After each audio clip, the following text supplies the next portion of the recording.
Signs na hindi ka importante sa kanya. Number 1, ikaw palagi nag-i-initiate ng conversation. Pag hindi ka nagparamdam sa kanya, hindi na rin siya magpaparamdam sa'yo. Ang taong interesado sa'yo, gugustuhin kang makausap palagi. Number 2, hindi niya na-appreciate yung oras na nabibigay mo sa kanya. Yung pakiramdam na parang inaabala mo pa siya, tapos parang ipaparamdam niya na nasasayang yung oras niya sa'yo. Number 3, pag nagsasabi ka ng nakakasakit sa'yo, ikaw pa ang may kasalanan. Like, tinatry mo nga i-communicate sa kanya para ma-resolve yung dalawa. Pero in the end, nababaliktad ka pa. Pang-4, lagi siyang annoyed sa'yo. Yung tipong lahat na lang nasabihin mo, pati kilos mo, naiirita na siya.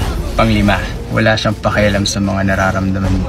Yung parang everything is all about them.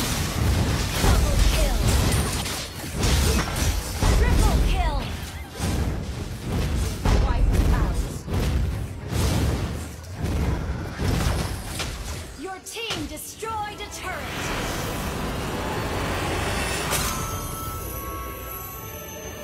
Victory!